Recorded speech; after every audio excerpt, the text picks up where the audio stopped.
So welcome to NIBRS Week, everybody.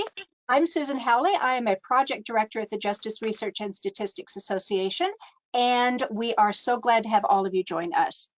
The idea for this focus on NIBRS work really came out of a suggestion by two Statistical Analysis Center directors, Derek Wittenheimer in Wisconsin and Stephanie Howard in Georgia, who noted that a lot of folks have been sort of operating on their own or in their own state and not able to capitalize on the experience of others working with NIBRS data.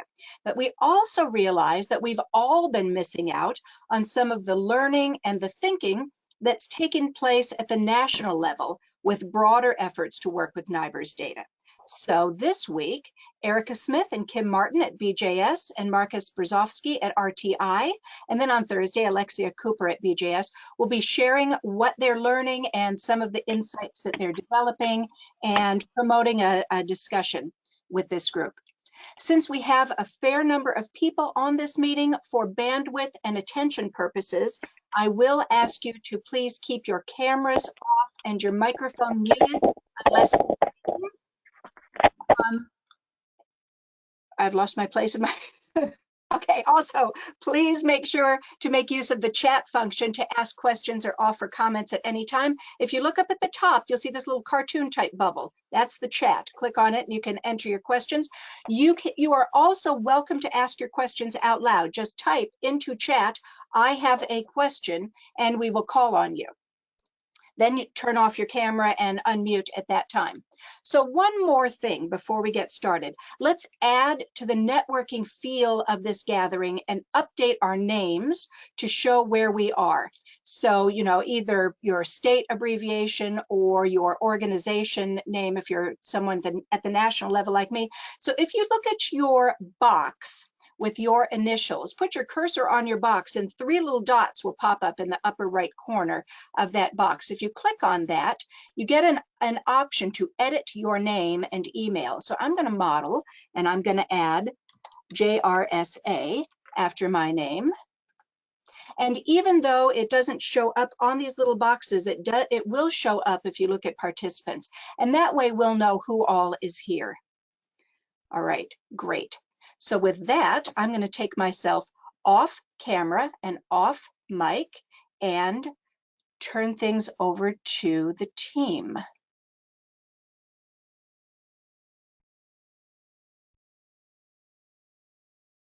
Hey, Susan. I'm sorry I didn't jump in a second ago. This is Erica Smith. We're having a couple of technical difficulties. I think Kim will have the slides up in just a moment, so if you all could bear with us. I apologize that this isn't a seamless transition. So I am going to mute myself until I see the slides turn up. Susan, can you confirm that Kim is the presenter right now? Sorry, yes, she should be. Let me double check. Okay.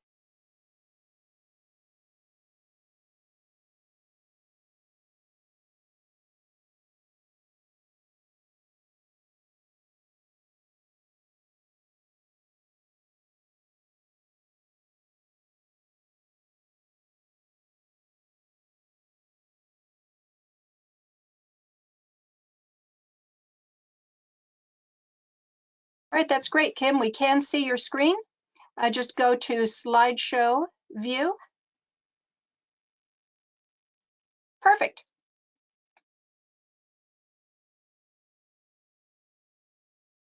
Great, thank you so much. So I think Brad might have actually control of the slide. So if it's okay with you, Brad, I'm just going to ask you to advance, you know, for these first few intro slides, if that's okay. So welcome everyone. As Susan said, we are here to talk about the National Crime Statistics Exchange and the status of the NIBRS transition. So thank you all for joining us today. I'm Erica Smith. I'm a unit chief at the Bureau of Justice Statistics. I oversee the Law Enforcement Incident-Based Statistics Unit at BJS. That is the unit that has, for the past 6 or 7 years at this point, been responsible for the implementation of the NCSX initiative and working very closely with the FBI to support law enforcement agencies and states as they transition to NIBRS reporting. So I'm going to give a little bit of background, talk a little bit about what we're going to cover today, and then I'm going to turn it over to the presenters, namely a colleague of mine from the Bureau of Justice Statistics that I'll introduce to you in a moment, to give this webinar today, and then talk a little bit about what you will be hearing from us at a companion seminar, webinar, I should say, on Thursday afternoon. So by way of background, as I think probably all of you who are on this call know, at the beginning of 2021, the FBI retired the summary reporting system of the UCR program and transitioned to a NIBRS-only way of collecting crime data from law enforcement agencies and states across the country. So rather than getting those aggregate counts on a limited number of offenses, we now have a much richer source of data from NIBRS that we will be using to generate estimates of crime at the state and national level moving forward. Next slide, please.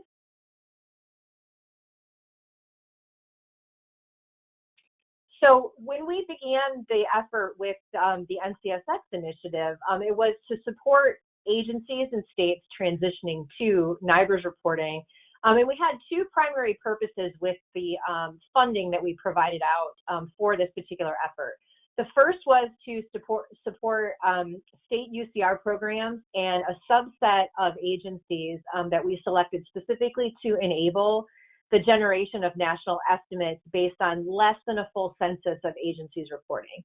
So at the time that we began this effort, we had, I'm not going to remember the numbers anymore, which is great because that just means we've come so far, but we had a handful or more, I believe, of state UCR programs that did not have a NIBRS, either were doing hybrid reporting, part summary and part NIBRS, or didn't have a NIBRS reporting program at all. And then, of course, we had a good number of agencies that still needed support to make that transition.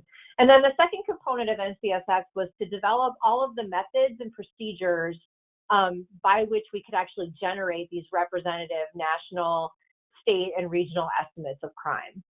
Next slide. So during this webinar, we want to talk a little bit about the NIBRS coverage status to date. So to let you know, where we are now and how we have been using NIBRS data at the state level, ways that we would, things that we have investigated about how to use the data at the state level. And we also want to talk a bit about some of the ways in which we have been displaying NIBRS data. We have not published a ton yet using the data in these new and more novel ways, but we do have a number of things that we have taken a look at and toyed around with, I should say. So we want to talk a little bit about where we've been, what we want to make available, how we have established hierarchies for taking a look at certain key indicators, and some of the decision making that goes into those efforts and the trade-offs between different perspectives, options for the unit of analysis that is used for a particular measure.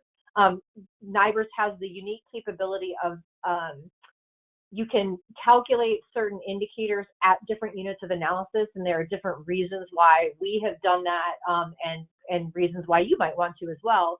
And then we're going to talk a little bit about some of the tools that BJS has developed and are currently developing that support NIBRS analysis and the use of the data. We want to talk about some of the things that are currently in production that we know are on their way more imminently, and then things that we have planned for down the road, still trying to figure out how to make those things available to you. Next slide. Let me tell you a little bit about the speakers. From BJS, we have Kimberly Martin. She is a statistician in the same unit with me. She's a colleague of mine. She manages the NIBRS analytic portfolio, and many of these data efforts using the NIBRS data that we have underway right now. She's got approximately 20 years of experience in this field, and she has done a lot of work and publishing using the NIBRS data specifically. We also have with us today, and he will be the main speaker on Thursday, Marcus Brzozowski from RTI International. He's a senior statistician there, and he has been the principal investigator on the NIBRS estimation project that we have going with the FBI.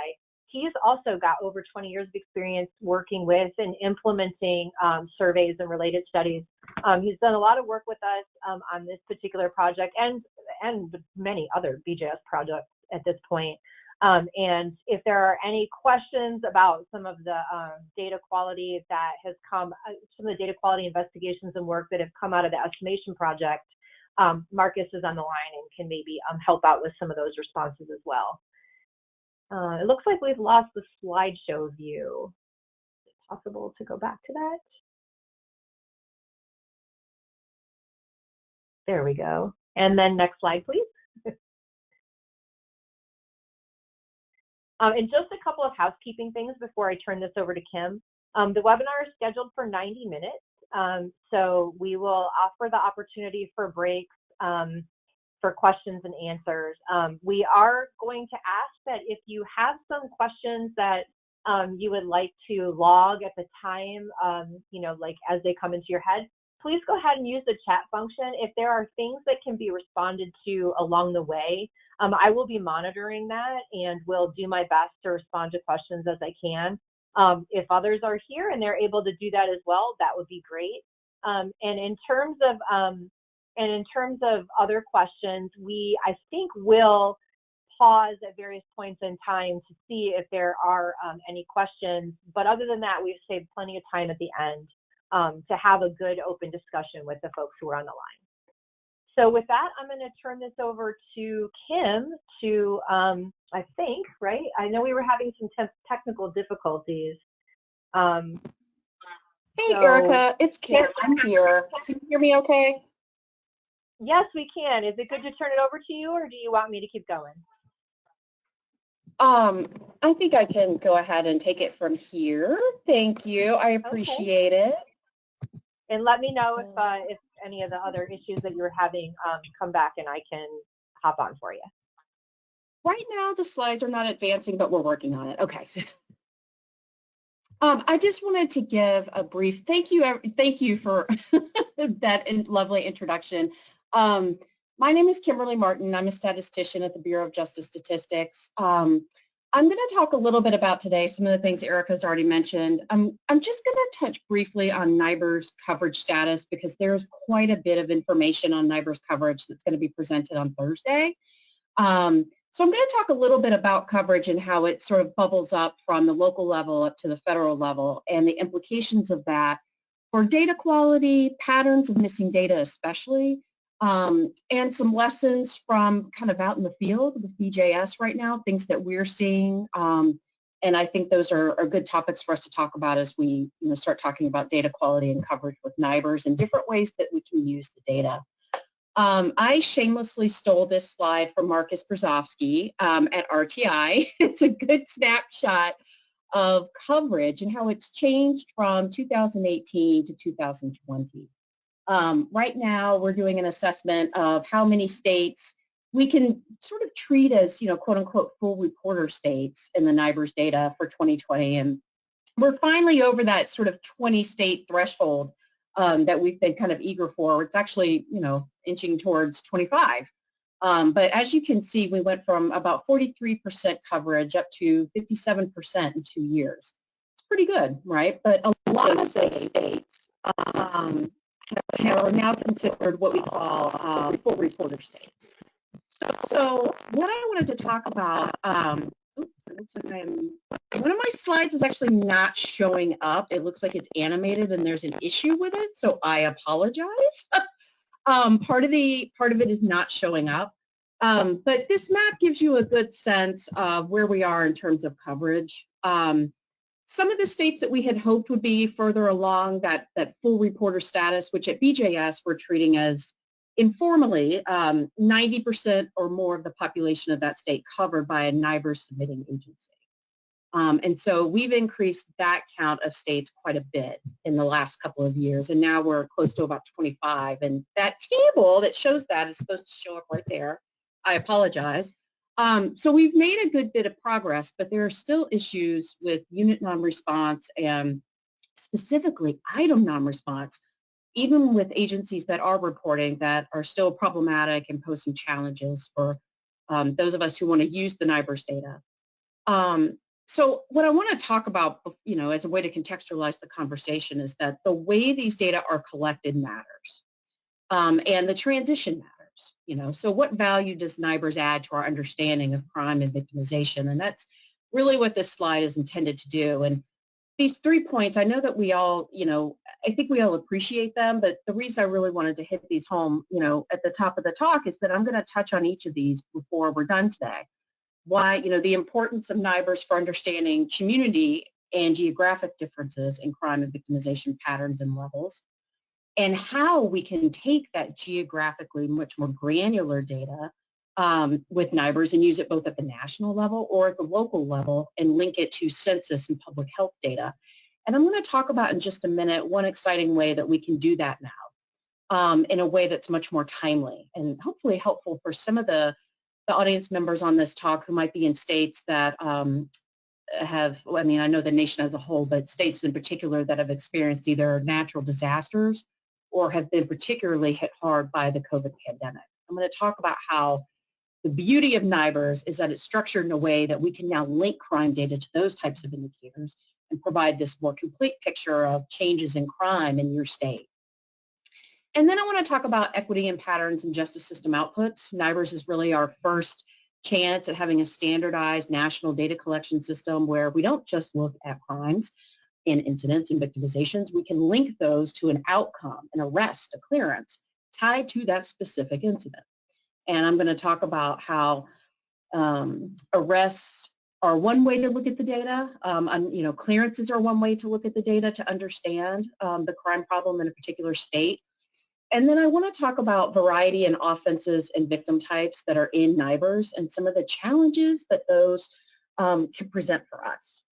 And I don't know, I will be very honest with everyone, I may not be able to show this until our discussion period, but I will go ahead and put a plug in now, just for time, that some of the examples I'm going to show, when talking about these things, they may take me a minute to pull up. I'm experiencing a little bit of internet lag issues, but I'm going to show you, kind of couch the conversation about some of these issues with specific examples from analyses we've done recently.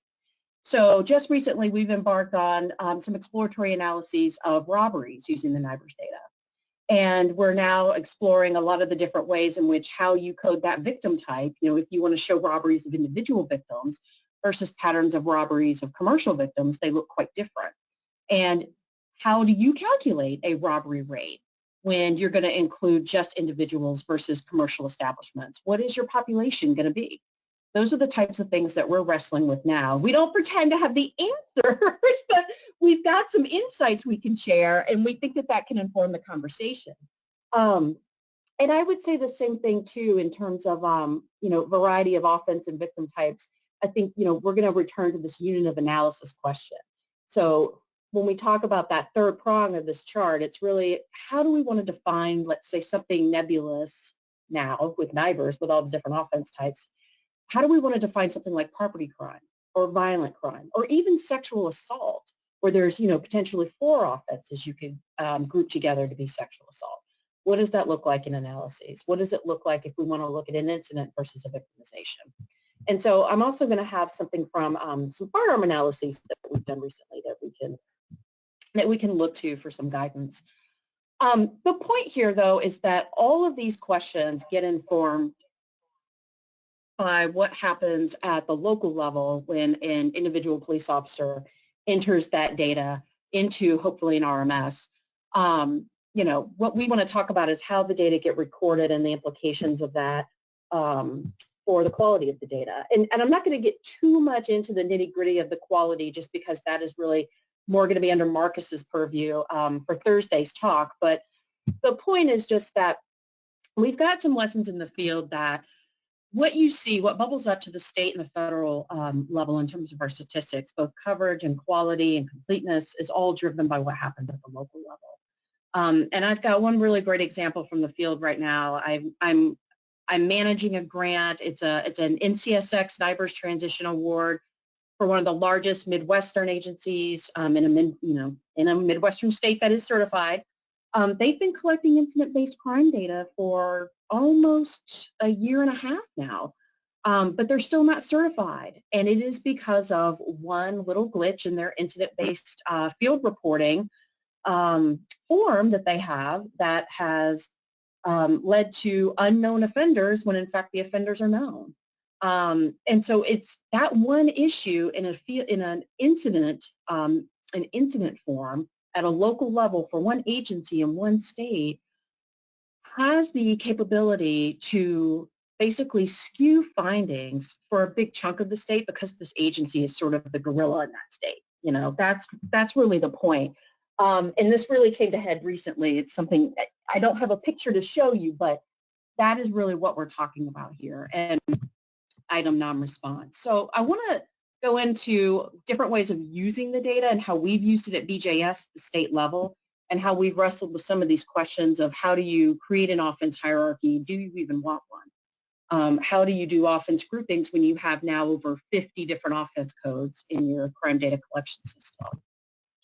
And so those are those crucial questions I just mentioned. Which offenses do we group together when we want to measure violent crime? What if you want to come up with a measure of serious violent crime? You know, which offenses could you group together? You know, what do you use for a population when calculating rates? We will not be able to calculate, let's say, you know, you could calculate an overall violent crime rate using population served for an agency, but with NIBRS, we actually have information on our victims and our offenders, and we can create rates of, you know, violent victimizations against African Americans or against American Indians.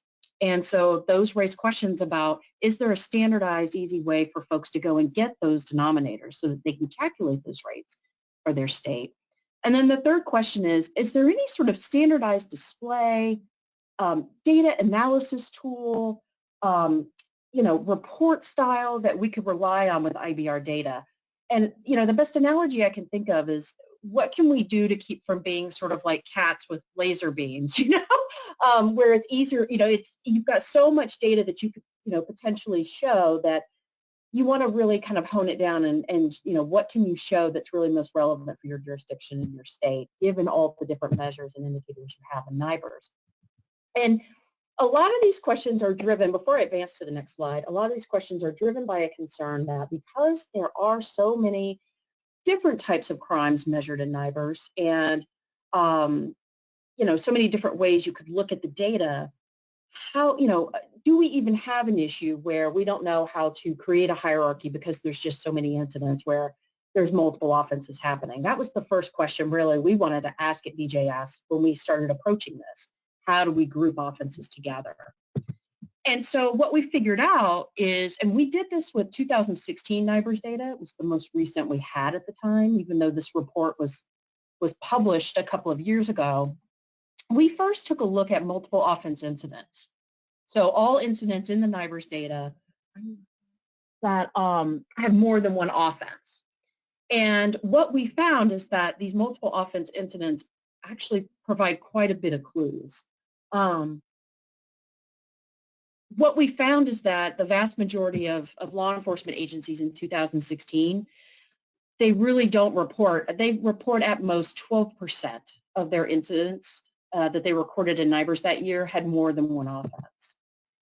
And what we found is that the vast majority of these, and I can explain this table, I apologize, it's probably a little busy for this slide. But what I want to really kind of hone in on is that regardless of the size of the agencies that submit to NIBRS, okay, because we often hear that this happens with our largest agencies, we didn't find this to be the case. What we found was that 88% of the agencies report only one offense. So we don't have a, you know, so we've got around, I would say, a little over 10%, 11% of agencies, or I'm sorry, about 11% of incidents have more than one offense. And that's really where you want to start dealing with hierarchies if you want to create a hierarchy. But for the most part, the vast majority of incidents do not have more than one offense. And if they do, it's really going to be two offenses. Okay. And so it's about 88% of all incidents had only one offense, about 10% have two. And then it's really only about 1% of all offenses reported out of, you know, 5,674 agencies reporting, about 1% of incidents had three or more offenses. So that is, I think, somewhat, I wouldn't necessarily call it good news or bad news, but it kind of handicaps for you how big this issue may be. And what we found when we tried to look at when these multiple offenses do occur, what we wanted to see is are these incidents where it's, you know, a lot of serious offenses occurring together, where we've really got to start figuring out, okay, what crime might be more serious, things like that. And what we found is that the vast majority of these are not multiple Part 1 crimes. These are, you know, a Part 1 offense that may co-occur with another non-Part 1 offense. That is most of these. And this really doesn't vary depending on the size of the agency served. So that was really something that we found that was critical. But we also have some examples we can show you from more recent analyses we've done. And this is a report that we've done, and it kind of bleeds into the next section of the talk about some of the things that we're trying to, some of the data analysis tools and data quality tools that we're trying to make available to the public in 2022, or actually in this case in 2021. So this is a report that we did on sexual assault, and we really had to wrestle with a key data quality issue that was put before us early on in the process. Here is a link to the report. It is a report where we analyze the data at the state level. And you can see right here, here's just an image of a map where you can go and you can click on what we term, quote, a full report or NIBRS state. This is from 2015. The report's been updated with 2019 data. I'm just happen to be showing 2015 here. This is when we had about 15, well, technically I think we had 16, but we included 15 states in the report for the 2015 NIBRS data. And we wanted to try to understand both coverage, which we did, it's how we decided which states would be included in this report, but also the implications of measuring sexual assault in very different ways. And so this gets at that hierarchy and how to classify offenses issue that I mentioned earlier. And part of the reason this is important is that you can measure sexual assault in various ways, but one of the things that I'm going to show you is that the value of NIBRS here is that we can see what drives sexual assault when you do group sexual assault offenses together. Here we group together the 4 sex offenses that are considered forcible. Well, not, I'm sorry, the word forcible is no longer used. They are considered violent person crimes in NIBRS, and that's fondling, sexual assault with an object, sodomy, and rape. And so this report, it's an online interactive report. These are simply screenshots where you can go and you can compare these NIBRS states to each other. And it kind of gets at, again, that point of why the transition is so important and why visualizing the data is important. I want to just briefly show you this snapshot from the report online. And it compares sexual assault statistics, 4 key statistics from the state of Tennessee, a full reporter state for many years in NIBRS, with 2019 statistics for Michigan. And this is why we are trying to get these state level estimates as well, you know, how these state level estimates also drive the federal estimates. So the states are really critical. Without these states, we wouldn't be doing these initial analyses and looking at this. But it's really important to be able to compare one state to the other. And what you can see here is that in Tennessee, I've just circled for the audience a couple of key things to compare that I think were really striking. One of our key statistics was that 12% of all violent victimizations, and let me talk for a minute about how we define that. We included all serious violent victimizations. And I wish there was I had had a much more clever way of demonstrating this before today, but I'm sure everyone in the audience can probably imagine what our rates and our percentages look like when we try to understand how much of all violent crime consists of a sexual assault. I'm sure you can imagine how small that percentage is if you include simple assaults as part of your overall measure of violent crime. It basically wipes away every other, you know, violent, it just basically dwarfs every other statistic. And so this is a good example where we had to really make a decision about what is violent crime. If we're going to do a study of sexual assault or say robberies or firearm involved violence, how we measure violent crime matters. And the choice that we made in this instance, and there is a methodology that you can link to off of this report that explains this in more detail. We excluded simple assault, and I believe we excluded oh my gosh, it might be human trafficking. Of course, I'm blanking right now. And it really normalized our statistics in a way that made much more sense. We ended up defining everything as serious violent crime if it was kidnapping, all the sexual assault offenses, robberies, homicides, manslaughters, and we excluded an aggravated assault, of course. And we excluded, I believe, human trafficking and, oh my gosh, simple assault. And so what you can see here is when you do that and you kind of normalize the statistics that way, you can see that the percentage of all violent crime that involved a sexual offense was nearly double in the state of Michigan. That's where you see that top under Michigan on the right-hand side, you'll see that 25% of all serious violent crime consisted of a sex assault, a quarter. But it's half that percentage in Tennessee. And so we tried to understand why that is.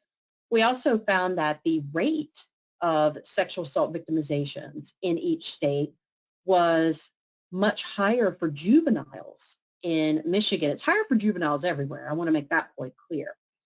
But the gap for juveniles versus adults is even bigger in the state of Michigan than it is in Tennessee.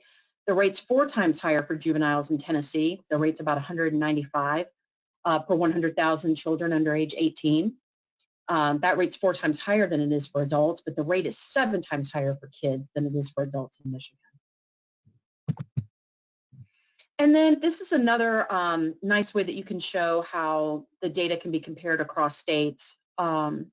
Here, it's just sort of an example of how we try to measure sexual assault in a way that made the most sense for us. We ended up including fondlings in our measure of sexual assault because we found that so many of the victims, and this was regardless of state, were children under age 18.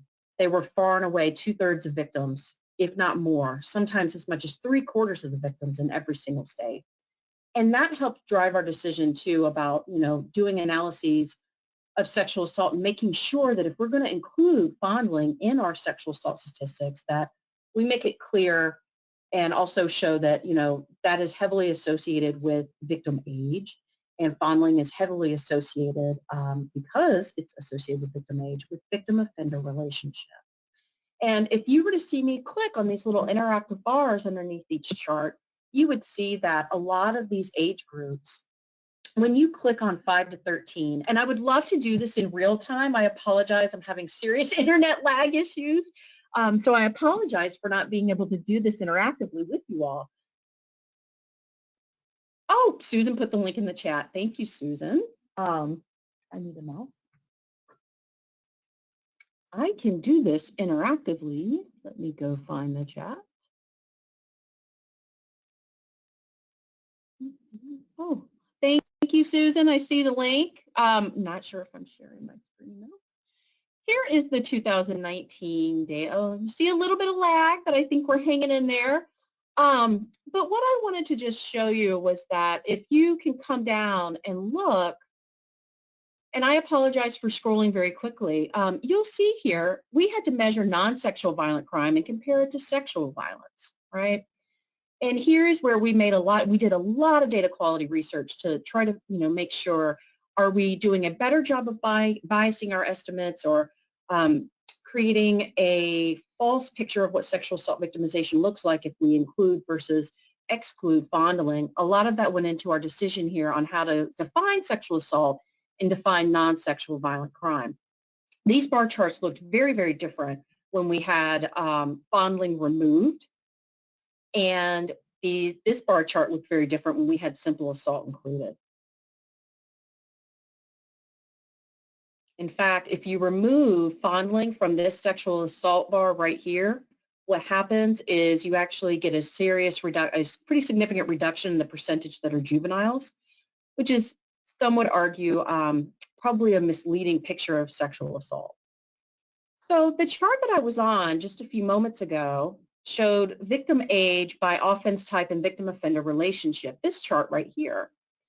And this is when we really realized that if we're going to make decisions about how we group offenses and how we measure them together, those decisions need to be tied very closely to what we then present about those offenses later on in, let's say, a report or an annual crime report or just a special topic report. And here we knew that if we were going to include fondling in a sexual assault report, that it was absolutely essential that we look at victim age. And what we found was that offense type, and here offense type being fondling, I'm going to highlight it right here. You can see that the vast majority of these fondlings, the percentage is much higher when you're very, very young, right here, these dark green bars. And for the oldest victims, and we cap that at age 65 and older, it can go up to, I think, 99. And so what I want to do is just basically make the point that, yes, you can include these things together. You can make these sorts of decisions. You don't have to be tied to one standard, but just make sure that when you do make these decisions about hierarchies and grouping offenses together into a classification, that you bring the rest of NIBRS with you in a way that contextualizes it and makes sense. So when you look at how offense type really drives sexual assault statistics by age here, you'll see that rape is the #1, the highest sexual assault offense type for victims between 18 and 64. And all of this will also drive the next button I'm going to hit, which is we knew once we included fondling and victim age that we had to really look at victim-offender relationship. And that is when you see that it's family members that are committing a lot of these crimes against the youngest, who are under age 17. And that also happens to be where a lot of our fondlings are for our sexual assault offenses. So the point here really is that you could define sexual assault either way, but however you choose to do it, you've got to really explore the data and make decisions about what makes sense to contextualize, how you're going to define that. And this is especially the case we have found with measuring firearm victimization and also robberies. And I'm not sure if I have time to show all of that, but let me go back to this slide right here. So that's the point that I wanted to make here. Even though these two charts look almost identical right here for North Dakota and NIBRS, I like to show, examples of where the states differ, but also where there are findings that are actually quite enduring, and this is one of them.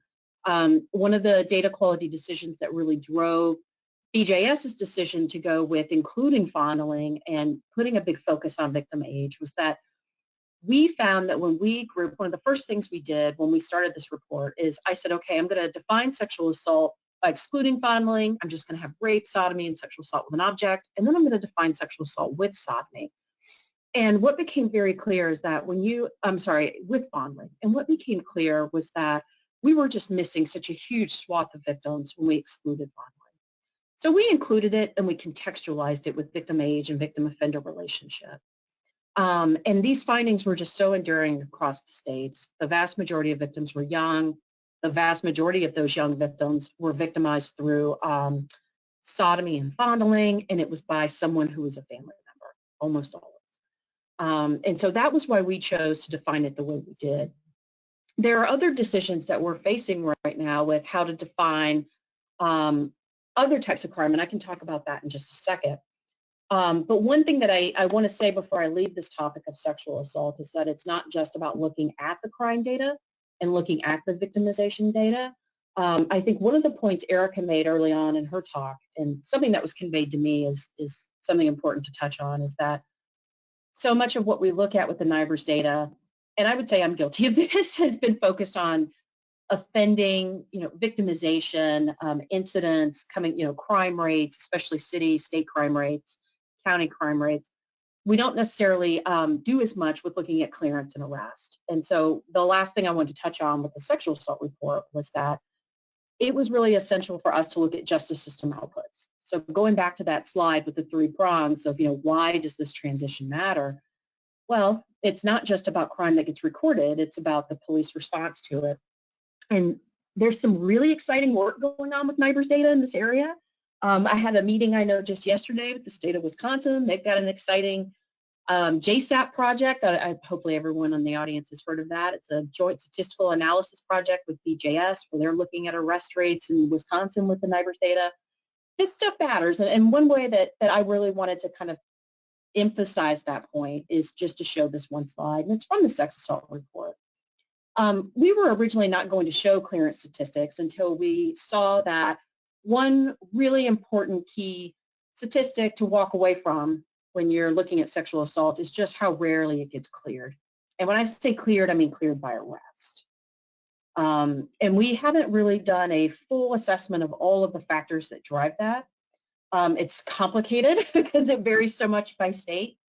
But the point here is that you really would not have a full understanding of sexual assault and the justice system recording of it unless you looked at the justice system output, and you could see right here that cleared by arrest is such a low percentage of what happens to the majority of these incidents.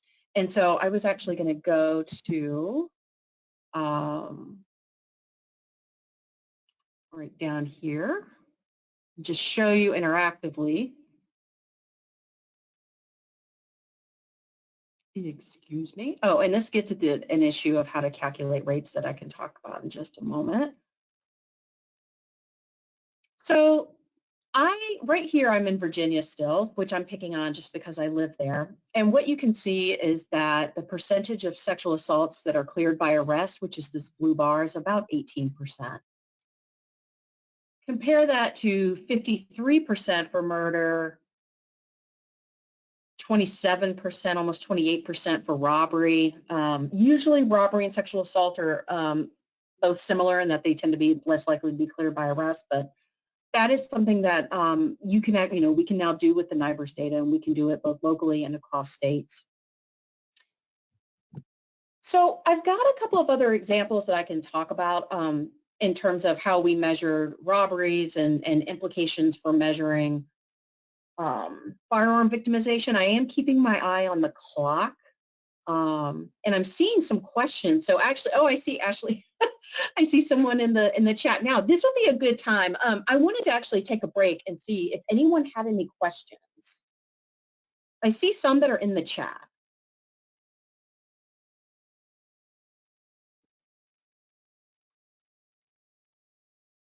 That's a really good question. I see something from Kimberly Lonsway. Are unfounded cases included in the not cleared?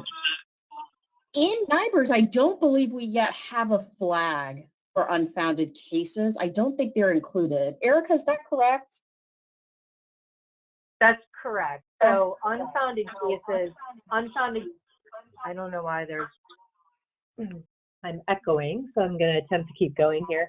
I don't know when that flag will be implemented, but I know that those cases do not show up in the NIBRS victimization, in the victim file at all. So not cleared or not included. So unfounded cases, to sorry, answer unfounded. your yeah. So those are not included in the not cleared. Yep. So if they're not founded, they do not show up in the NIBRS incident file at all. So they would not be included in those charts. That's a very, very good question. My understanding, though, is that there are plans, or at least discussions, about including a flag for unfounded cases.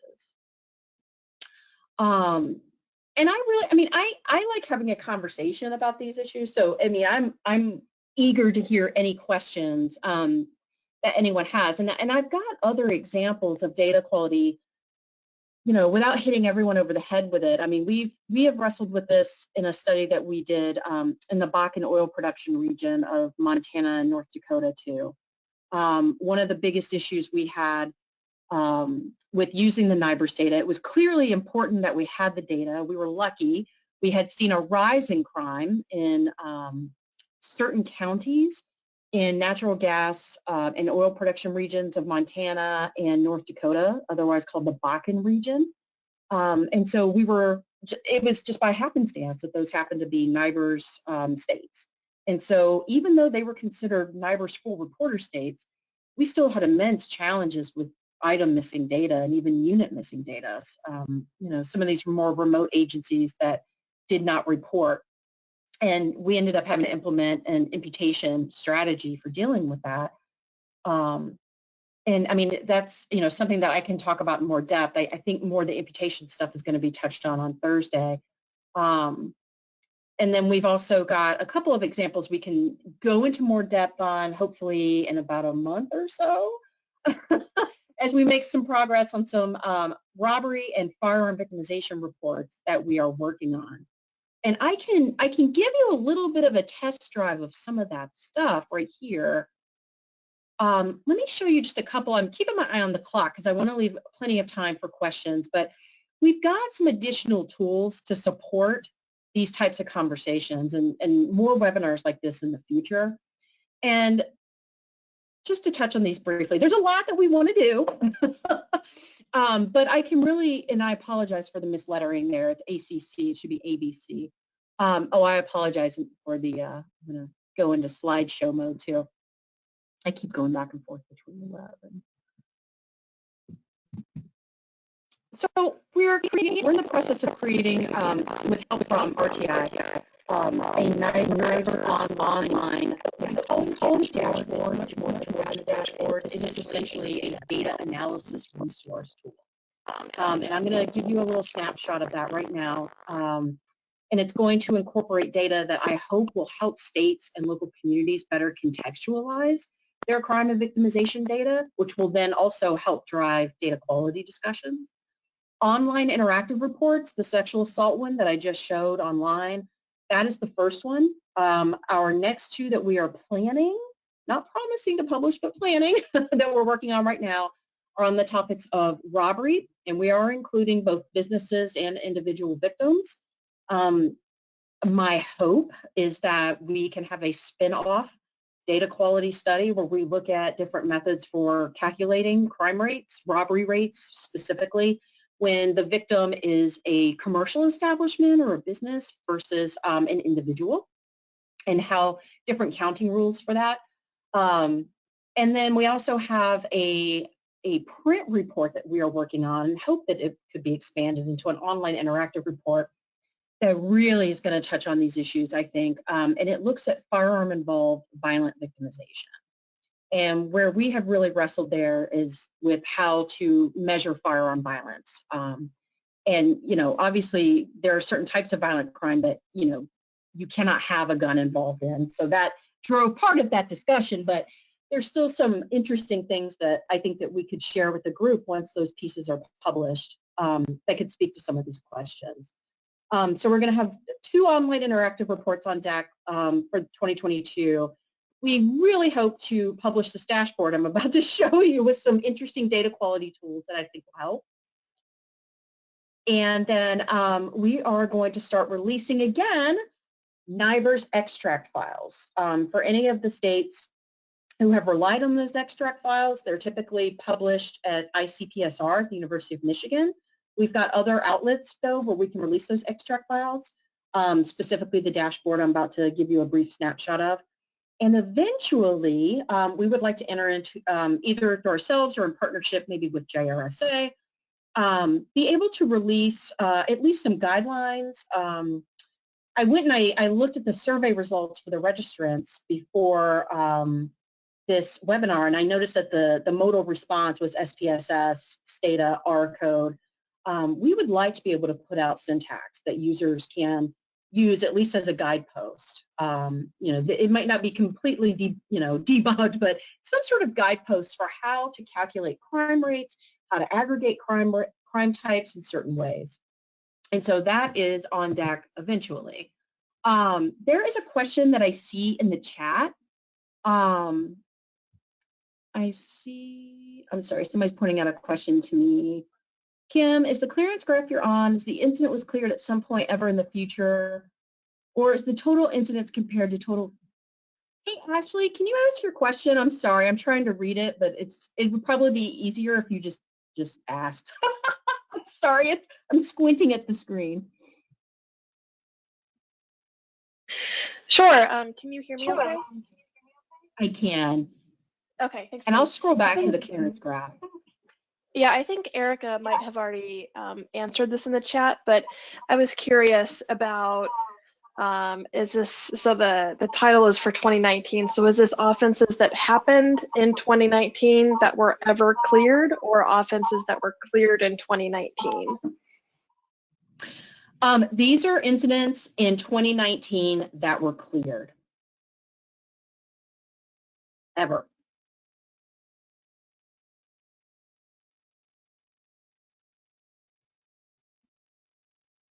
So it's based on incident year.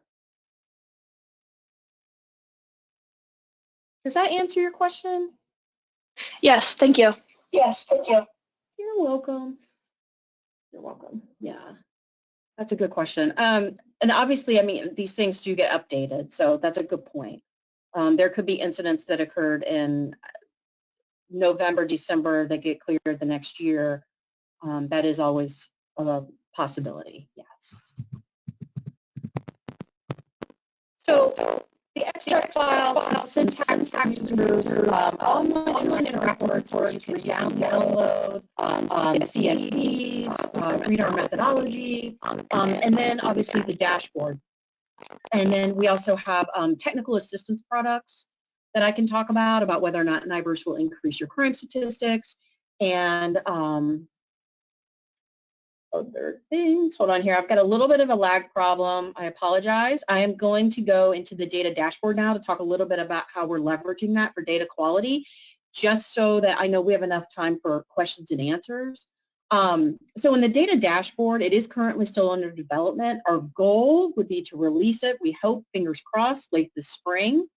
It's going to allow you to analyze the data, visualize it. It's built with Tableau and JavaScript, which I think is a platform probably familiar with most, a lot of people who are familiar with data visualization. And then we're going to have an ORI lookup tool inside this dashboard where we've got a database we're building that shows growth in the percentage of agencies in each state that are reporting to NIBRS, and we've built that behind this data dashboard so that you can go in, look up any ORI, any agency name, and see what their reporting patterns look like over time. But what I want to show you right now is essentially sort of the doorway to this, what it will look like. And again, these are just screenshots.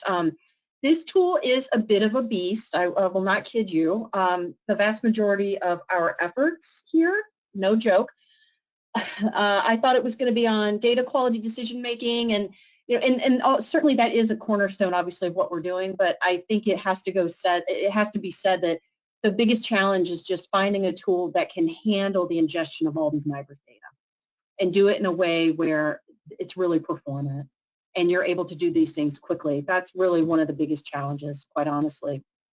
And so what you can see is that you can enter into this, and this is all built, this framework right here, what you're seeing, the interface is built with Tableau. You can go in, look at all your states that are NIBRS reporters, and this is for 2018. We've got 2019 and 20, actually 20 maybe, I think 20 is in the process of being loaded into the dashboard. But this is just a screenshot, just so you know, this is not live. If anyone wants a demo, I'm happy to do one live.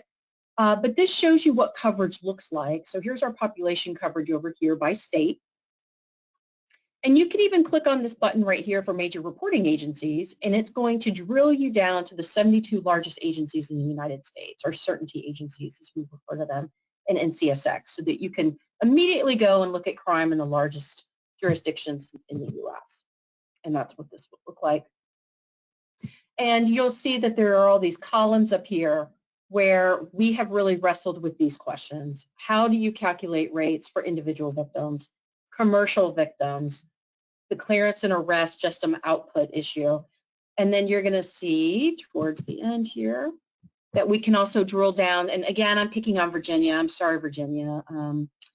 It's their fault for having pretty complete data.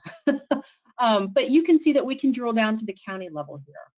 And I would like to envision this both as a way of looking at the NIBRS data substantively in and of itself, but also a great tool for looking at, let's say, missing data and looking at agencies that don't respond, looking at growth over time. And this was an issue that we ran into when we studied crime in the Bakken oil production region for Montana and North Dakota. We saw a rise over time in the percentage of offenders that were unknown. So we couldn't get, which is potentially completely valid, right? But we didn't know. we didn't, you know, we just knew that we didn't have a lot of indicators for offender characteristics, you know, things like that. What a great way, you know, to explore that and to map it using a tool like this to gain some insight into what may be driving those data quality issues. And here, and again, just because I know that we're tight on time, I just want to give the audience a couple of snapshots of the analytic engine behind this dashboard. So what I've shown you previously here and here, these are all very visual, you know, friendly. You can click on a couple of buttons and say, I want to see victimization statistics at the county level for Virginia for, and here you can actually see what I've chosen underneath the map. I've got basically crime type all, every crime type is in there. I haven't displayed anything in particular, but what I just wanted to show you is that I can then go from that visualization-centric view of the NIBRS data down to really a nuts and bolts table view of it. And so I've got a question that I saw in the chat. How are you going to handle ORIs that change? That is an excellent question. Yeah, at the national level, that is tough. I mean, right now I can punt and say that we try to catch them as they happen and update that information. We're already doing that on an ongoing basis at BJS. I think the question now for us is to figure out the cadence of what that would look like and how easily we can do it. So, and I see actually there's lots of chatter in the chat, so that is great. But what you can see here is that we've got incidents. So these are counts right here by year and by offense category. So I've got sex offenses here where I've just selected sex offenses. And it's only those that are considered person crimes. And so I've got victim offender relationship. All of that, what I want to emphasize to the group, and I can't do it yet, and I want to, is that you're going to be able to go in to this dashboard and map a rate for, let's say, robberies by victim age. And then you could also, and we're going to have that population data in there for, let's say, the state of Virginia or the state of North Dakota, whichever state it is. We're going to have all the census data for these victim ages built behind this dashboard so that you can take the incident counts that you see on your screen and calculate a rate for victims specifically from that age group. And so what I hope is that that will help be a crucial tool that states can use or local police departments, county officials, that they can use to calculate rates so that you don't necessarily have to be pigeonholed into a specific type of hierarchy or classification of victims or crimes. And so that is a tool that we're working on that I wanted to show the group. And again, this is still in development. So right now what I have for you is data year and counts of incidents by victim sex for Montana, North Dakota, Virginia, and you can see where I've grouped sex offenses, all assault offenses. Basically what I would like to be able to show you in about 2-3 months is how those numbers are going to change when you put in a denominator to calculate a rate that's based on, let's say, a person crime like assault or sex offense versus something like robbery, where you can have a rate over a business establishment denominator, a person denominator, things like that. And so I know we're getting short on time. I wanted to go ahead and look a little bit in the chat to see if there's questions. And then I can also pull up this, the NIBRS data analysis tool and sort of do some on the fly things if I can, if I don't have enough, you know, if I don't have too much lag.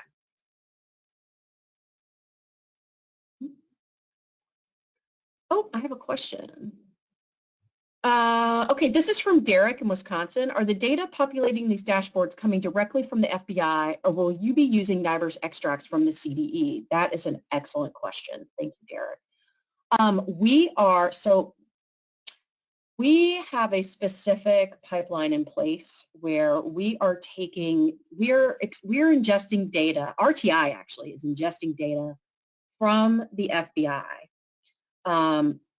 Some of that data we've gotten directly from the CDE. Some of it the FBI has sent directly to us, but it is a reflection of what is on the CDE. So essentially, I think it is the CDE data. Erica, you correct me if I'm wrong or if I'm oversimplifying that, but it's essentially the CDE data. Yeah, that's correct. I think initially we get the state-by-state files, and then it do some transformations on the data to make it performant running behind the dashboard, but it's essentially the state-by-state files that get published on the CDE. Mm-hmm. The biggest difference, I think, is that, so that's to answer your question for the crime data, right? So the crime data is what's being populated. It's the CDE, essentially. Notwithstanding any corrections or adjustments they make to whatever they may post on the CDE. Let's say they make an adjustment to it. We would then, let's say they repost it or something like that. We would then take whatever the corrected version or adjusted version, and we would use that. There are going to be other sources of data, though, in this data analysis resource that are not NIBRS. So I mentioned earlier the importance of being able to use the data, being able to leverage it better, speak to stakeholders if you can actually overlay that onto other non-crime data. And so that piece, the non-crime data, obviously is not related to the CDE, but there's one really crucial difference, and that's that the CDE will not, I don't know what they're going to have, but I know that right now they do not have census data in the background calculating rates for subgroups. So when I showed a rate for sexual assault victimization of children in Virginia, we've got that census data in our dashboard. And that comes directly from census, and it's tricky, right? So at the state level, we're able to do those things. It gets much more difficult to create a rate, and this is something you don't see in our dashboard yet. We do not have a rate at the county level. And that is because it's very tricky to figure out what I'm not saying it's impossible, I'm just saying it's still in development. It's very tricky to figure out what, the percentage of your victims that are African American or under age 5 are. If you're a county police department and you've got to subtract out, let's say, like 5 other municipal police departments from your denominator of, population served, that gets very tricky. So one thing I will say is that we do have some census data in the dashboard. We can generate, you will be able to generate crime rates using those census data, but not for every level of geography. But that is one key difference between ours and the CDE, is that you're going to see rates, and you're going to see them for certain population groups specifically and for certain areas. So we can show it at the state level. Obviously, the overall goal is national level estimates. And then state level for states that have at least 90% of their population covered by a NIBRS agency. And then also for some of our largest cities, given that the population served in a city is roughly equivalent in most of these cities with the city jurisdiction. So a census place code, a FIPS code. Hey, Kim, and then so there's a question in the chat about what happens when an incident has multiple victims, multiple suspects, or more than one type of offense. Can you talk a little bit about the different views in the dashboard and how those different scenarios are handled in the analytics? Yes, that's a lot to unpack. So let me think about it. So it depends. It's a big question. So that's a really good one. So it depends on what you're looking at. So if an incident has more than one victim, so for the sexual assault report, it's a person crime. We use the victim segment, and so so it wasn't as much of an issue there. But there could have been one victim, but multiple offenders, right? So that's what so we went ahead and counted anytime a victimization involved I'm trying to remember exactly. It's in our methodology. I apologize that I don't have this right on the tip of my tongue. We analyzed this. I have a table I can even show you. So if it's more, I need like a specific, so with the sex assault report, if there was more than one so if one victim experienced more than one sexual offense, right, which we didn't have too much of, then you counted both of those. They were each, so let's say the same victim experienced a rape and, no, because fondling would be lesser included. I'm trying to think of a good example.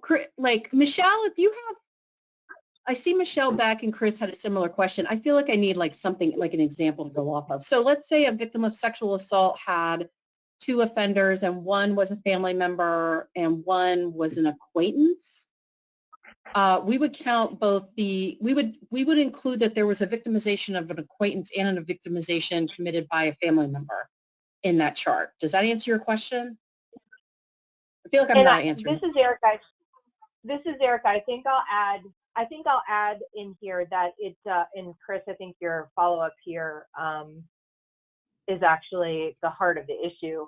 It depends on the unit of analysis that we're examining. So if we are at the incident level, then it depends on the offense type, but generally I don't know that we show much victim data at the incident level. We will usually take a look at that using the victim segment so that we have each initial or each individual victim represented separately so that all that information is available. So whether it had multiple victims or not.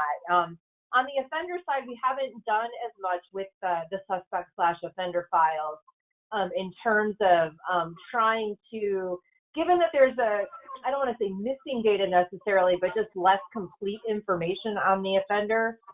We haven't done as much with those files, so haven't come to a conclusion yet about how we would analyze that information if we would want to do that the same way we do the victimization. My guess is no, because it doesn't really represent things appropriately. So that's one particular issue that we use the victimization file to take a look at these things like victim sex and other characteristics. So I actually think we're still doing some of the build out on this dashboard. I think the term incidents that you're seeing here on the actual screen is not accurate. We're still doing some cleansing of just these initial placeholder type of labels that we put into the dashboard right now. So I believe, Kim, correct me if I'm wrong, but this is actually at the victim level. So I don't know if that helps. I feel like I've gotten myself a little bit turned around too. We do then, if there is, if we need to hierarchy the offenses. So for instance, as you were saying, like if there are multiple offenders and you want to say what type of offender victimized someone, we will often in our analytics apply a hierarchy to the determination of the closest relationship. And then we will use that as the relationship for that particular victim. I don't know, Kim, if that is built into the backside of the dashboard or not. But when you look at our analytics, like in reports that we have published, that is generally the way that we have approached things at BJS, is to hierarchy those relationships based on the closest relationship. So intimate partners come first, and there's a small hierarchy within that, and then other family members, acquaintances, etc. I don't know if that provides a little more clarity. And I just moved the slide to show some of those too, to show how we sometimes group those together.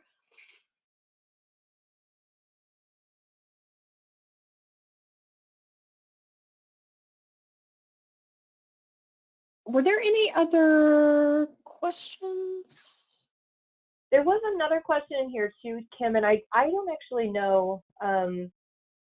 Well, I think it's better to discuss this particular question rather than I just decided not to try to answer it in the chat myself. But so Bharat has asked a question about these differences in the rate calculations. Specifically, could higher rates be indicative of better reporting and not necessarily increasing crime? So for example, in a rural county, if a rural county has lower rates than an urban area, or a given state shows increasing rates, how do you tell if it's because of higher crime as opposed to better reporting? in turn, an area with lower rates, would they possibly have those lower rates because of worse reporting tools and not necessarily actually lower rates? So I don't know if you want to tackle that, or if you want me to sort of give my input, how you want to handle it. I'm reading it now. I'm sorry, it took me a minute to get up there. Sure. Could higher rates be indicative? So higher rates in like a state, the better reporting is not as much. So you would be able to control for the level of reporting. Increasing crime means over time. The lower kind is lower rates in an urban area, or a given state shows increasing rates. How do you tell if it's because of higher crime as opposed to better reporting? Erica, do you want to go ahead and take a, like, you can go ahead and start off on that and I can piggyback? I mean, I've got what I would say to that. There are, so when you're calculating your rates over time, you're going to control for changes in the population, and hopefully you're going to hold constant who you're, so let me go back to a screenshot. And every time I click off of this, it like will not advance, so bear with me. So right here, where we have this NIBRS population coverage right here, I wouldn't compare probably changes, so rises in crime, between a state that's 90% plus reporting NIBRS to a state that's like 20% reporting. So I mean, part of it is I think an apples and oranges issue. I'm trying to get a bit, but I may be misunderstanding the question.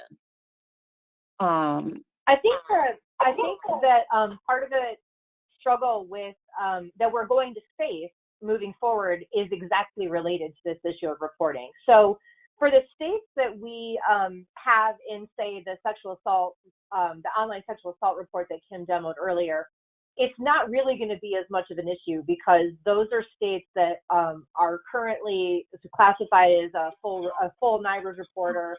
And generally, I believe they have been for a really long time, or for at least a number of years. So we don't run into this issue of whether a change is really a change for the most part, right?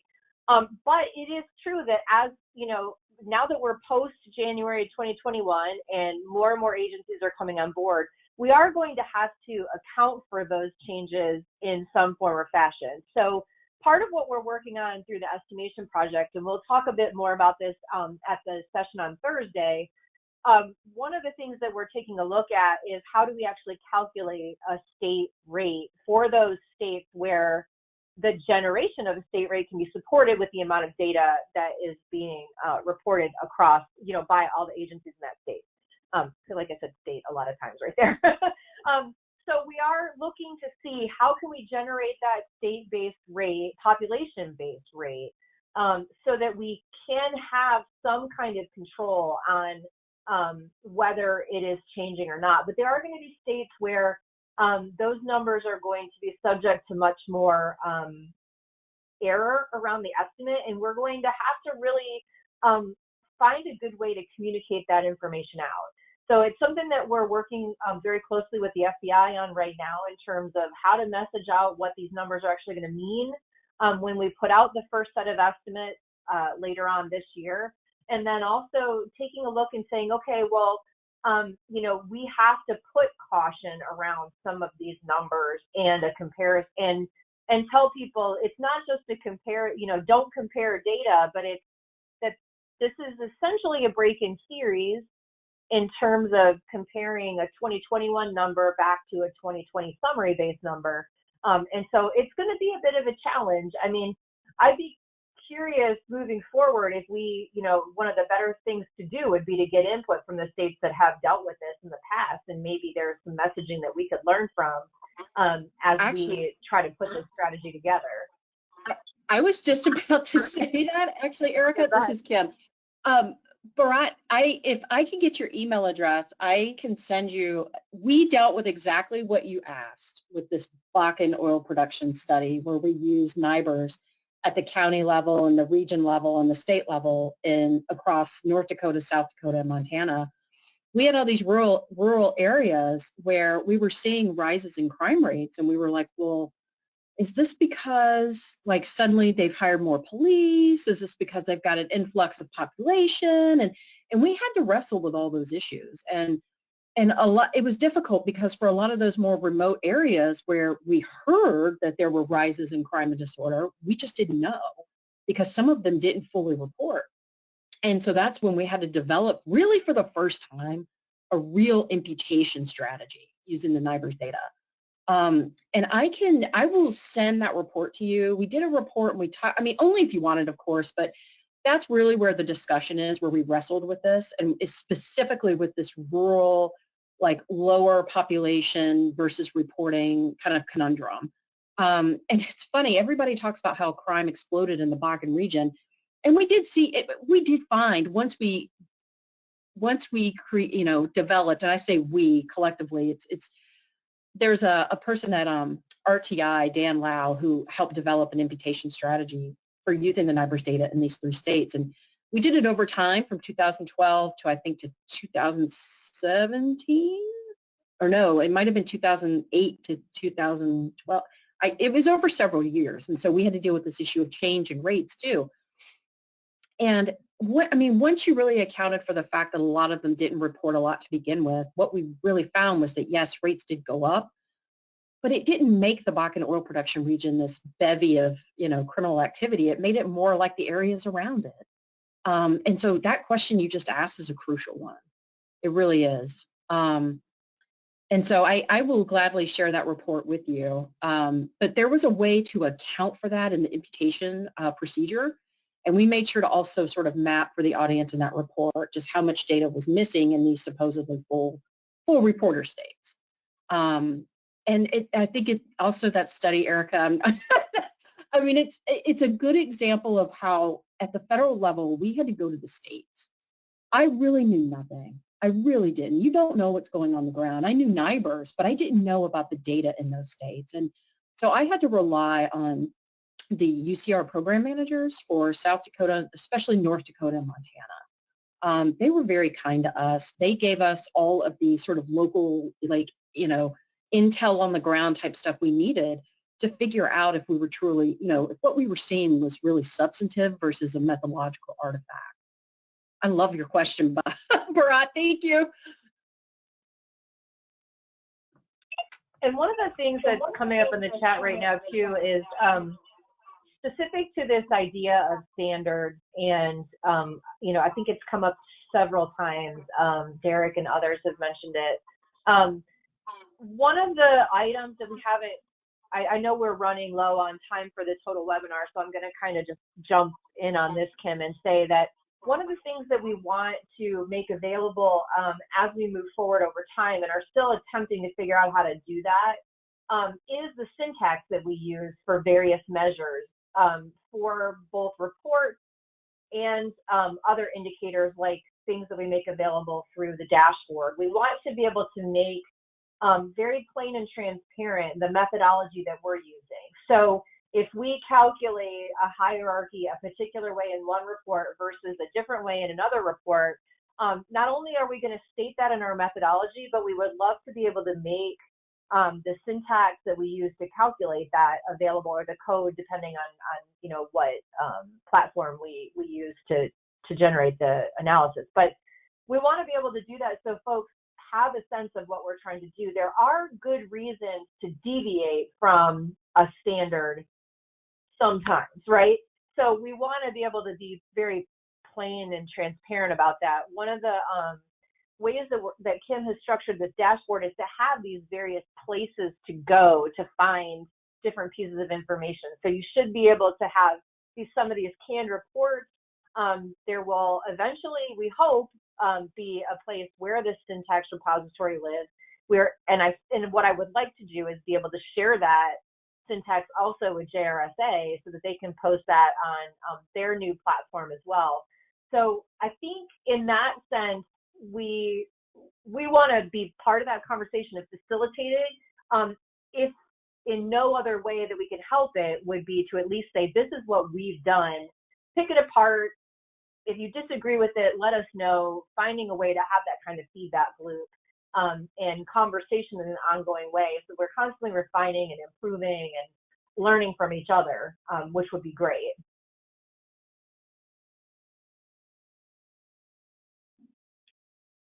And Bailey, there was a question here that Bailey had posed specific to being able to control for the reporting percentages within each state. And that's, I see your clarification. So controlling for the percentage of NIBRS coverage.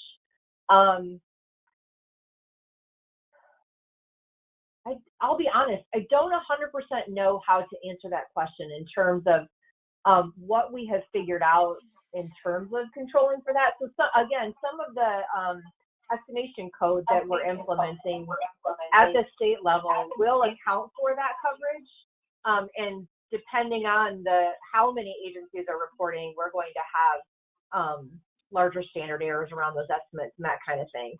I don't know if Marcus is still on the call with us, but I was going to say, yeah, the population is going to wash a lot of it out. Go ahead. Yeah, Marcus can probably speak to this. Yeah, I'm here. What? Yeah. So say that again, Erica. Yeah, I'm here. Yeah, sure. The question is really about how do we control for the percentage of agencies that are reporting NIBRS from year to year. So in the example that Bailey is giving, it's like, say in year one, the percentage of agencies reporting in a particular state was like 20%, but then in year two, it goes up to 80%. You know, I was saying, I believe that the methodology, I mean, 20%, obviously we wouldn't calculate a state-based rate, but I think that the methodology that your team has developed for the state-based rates would actually account for the percent reporting, and the rate would also somehow try to take into account that population coverage, of course. But is there anything more specific and less amorphous than what I'm saying that you could add to this? Well, yeah. I mean, you're making a good. You're making definitely a good plug for Thursday, because we're going to talk just about this very topic. So it's definitely an issue, and it's definitely, you know, gets at the heart of how we're going to do the estimation with NIBRS. But a couple quick things here. One, so yes, so we need to create what are called weights to account for the fact that not everyone is reporting, and it could change from year to year. And so those weights will change from year to year. So meaning we will take those who do report and inflate them to account for those that aren't. And depending on how many are or aren't, those weights will be different. And so as more agencies transition and that rate gets higher, those weights will be smaller and smaller and represent fewer of the non-reporters. Second, the second thing I'll say is yes, is just we're going to start needing to include confidence intervals and other things around estimates to get at the fact that for states that do have lower reporting rates, there's less there's more uncertainty in what the true state level estimate is, because you don't have as much participation from all of the agencies. And so there's going to be other things built into the estimation system that'll help address the reliability of the estimate. And so we'll talk a little bit about that. And third is what I think Erica said, is if the coverage is really poor, we wouldn't even present the estimate. We would say, you know, it's not reliable to be representing the entire state. And so we wouldn't even allow that estimate to be published. Hopefully that answered the question. But as I said, we'll get a lot more into this on Thursday when we talk about estimation and how that's going to work when, you know, since not everyone has transitioned like they have with summary.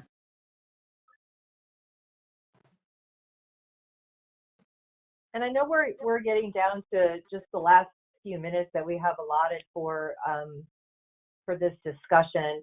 I like the exchange that we're having here in the chat about these alternative sources of data and you know, trying to determine, these are my words about this, but essentially it's like benchmarking what we see in NIBRS based on some of these other sources of information. So Susan had mentioned that what we see in the reported data is impacted by, you know, external forces like, you know, media reports about specific types of offenses. And we know that, like, for instance, the number of or the percentage of sexual assaults that are reported tends to be lower and fluctuates based on what's going on in the world. So I'd be curious moving forward. I think this is just my general statement. thinking about the forward path of this type of work. I would love to see either like state level projects, if we can find a way to make that happen, or even some of the work that we may be able to do in conjunction with you all at BJS. Taking a look at how do we incorporate some of these external sources of information, like as Susan had suggested, things from the victimization survey, the National Crime Victimization Survey. It is something that we are exploring, taking a look at what we have available through our small area estimation project and the subnational estimate work that BJS is doing with the NCBS. I'd love to know more about how we can incorporate the victim services data, which we also are collecting at BJS, but that we might have other sources of data for at the state level. I'd love to see some of that work actually happen, so we can have some sort of idea of like, okay, what are we talking about? What are some of the other ways in which we can learn more about some of the phenomena of the offense phenomena that are captured within the NIBRS data. I think we've addressed everything in the chat. I don't think I've missed anything necessarily that was a question about the data.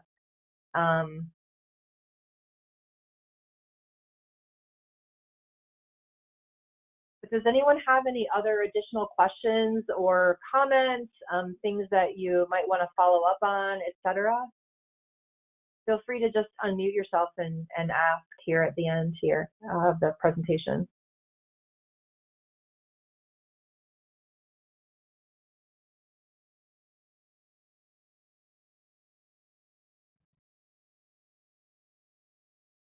Okay, well, with that, I guess I'll turn it back over to you, Susan, to close things out. And I just want to say thank you to everyone. Thank you, Kim, for the presentation. And we will see you all I know from our perspective, we'll see you all on Thursday for the second webinar, and hopefully another great conversation like this. I want to thank everybody, especially for not only following the discussion, but having the separate sidebars in the chat. There's just so much to talk through and to think about, and it's been so much fun. I can hardly wait till Thursday, but I'm already thinking, oh, we might need to do NIBRS week every so often, right? In the meantime, folks, if you have particular additional questions, go ahead, email those to me, showley@jrsa.org, and I'll gather them up, get them to the speakers. There might be a few, we might be able to group those and, talk through a couple more areas of your outstanding questions that related to today at the start of Thursday's session.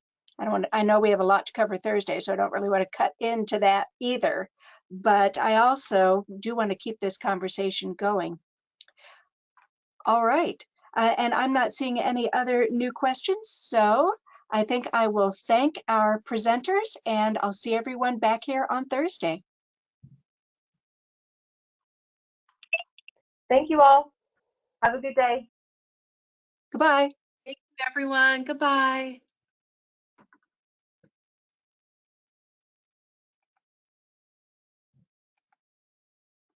Hey, Susan.